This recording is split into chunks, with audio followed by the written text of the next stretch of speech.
Assalamualaikum warahmatullahi wabarakatuh. Selamat pagi anak-anak. Hari ini kita pertemuan kedua melalui video ya. Kita akan membahas tema 6 tentang cita-citaku. Silakan buka buku halaman 24. Kita akan membahas pembelajaran 3 dan 4 yaitu tentang sumber daya alam. Sumber daya alam itu terbagi dua. Sumber daya alam yang dapat diperbaharui dan tidak dapat diperbaharui. Apa sih sumber daya alam itu?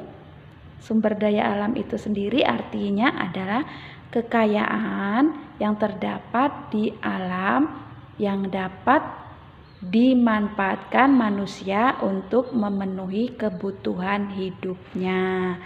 Nah, untuk contoh sumber daya alam yang tidak dapat diperbaharui itu ada, misalnya adalah peternakan, sumber daya hewan, perkebunan, dan air. Dapat diperbaharui itu artinya kalau sudah habis kita pakai, kita bisa adakan lagi. Misalnya air, setelah habis kita pakai, dia akan ada lagi, bisa dari curahan hujan, bisa dari danau, bisa dari sumber mata air lainnya, sungai, laut, dan sebagainya. Kemudian yang dimaksud dengan sumber daya alam dapat diperbaharui dari segi hewan. Nah, hewan kalau sudah kita pakai, dia akan banyak lagi, berkembang biak lagi. Kamu bisa lihat contoh halaman 26.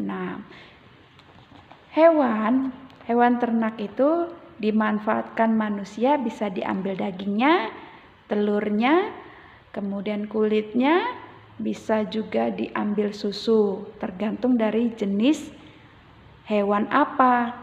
Ya, masa sapi mau diambil telurnya, karena sapi tidak bertelur, jadi dia tidak bisa dimanfaatkan telurnya. Dia hanya bisa dimanfaatkan diambil dagingnya, susunya, atau bahkan tenaganya. Bisa dipakai untuk membajak sawah atau menarik gerobak. Nah, yang selanjutnya adalah sumber daya alam perkebunan atau pertanian. Contohnya ada di halaman 27. Nah, keadaan alam di Indonesia itu berbeda-beda. Indonesia itu mempunyai wilayah yang sangat luas dan penduduknya sebagian besar bermata pencaharian sebagai petani. Oleh karena itu, Indonesia disebut sebagai negara agraris. Untuk pohon mangga berbeda kondisi lingkungan yang dibutuhkan dengan apel.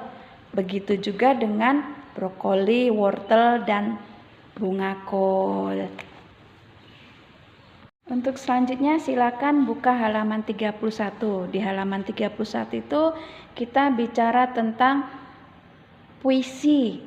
Untuk mengetahui isi sebuah puisi atau pesan atau untuk mengetahui apa sih yang ingin disampaikan oleh penulis puisi itu, kita dapat melakukan beberapa hal. Di antaranya adalah yang pertama, kamu membaca berulang-ulang. Kamu dapat membaca berulang dari awal sampai akhir, kemudian dibaca lagi sampai kamu benar-benar paham. Dan yang kedua, tulis hal-hal penting dalam puisi. Hal-hal penting apa saja yang ada di situ? Misalnya dia menceritakan suatu tempat atau mungkin menceritakan suatu pesan dalam setiap kalimat. Yang ketiga yaitu tentukan tokoh dan peristiwa. Di dalam puisi itu apa sih yang diceritakan? Kalau tentang guru berarti tokohnya adalah guru dan peristiwa tempat kejadiannya itu di mana. Yang keempat yaitu tuliskan kata-kata sulit.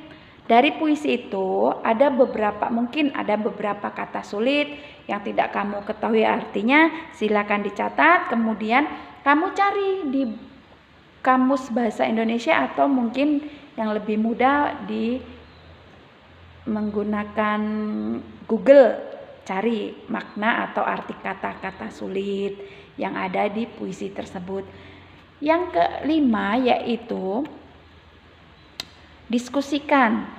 Diskusikan bisa dengan teman atau orang tua, atau mungkin bisa tanyakan kepada guru tentang hasil dari penangkapanmu, apa makna dari puisi itu. Kalau sudah menjalankan 5 langkah ini, kamu baru dapat mengetahui makna dari puisi tersebut. Arti atau apa sih yang mau disampaikan oleh penulis puisi tersebut. Selanjutnya kita masuk pembelajaran keempat. Di situ di halaman 34 ada gambar Siti. Di atas Siti itu ada beberapa cita-cita atau pekerjaan dari orang lain, misalnya ada penari, ada pilot, dokter, atau mungkin ingin menjadi peternak. Nah, setiap manusia tentunya mempunyai cita-cita yang berbeda, dan cita-cita yang diharapkan boleh lebih dari satu. Jika kalian mempunyai perbedaan cita-cita dengan temanmu, adikmu, atau dengan siapapun, kamu tidak boleh mencelanya, tidak boleh mengoloknya, atau menyepelekannya, karena mungkin temanmu itu mempunyai kelebihan berbeda dengan kamu, mempunyai keahlian yang berbeda dengan kamu, atau mungkin kondisi alamnya berbeda dengan kamu. Karena pada umumnya cita-cita itu sangat bergantung atau berhubungan dengan kondisi alam.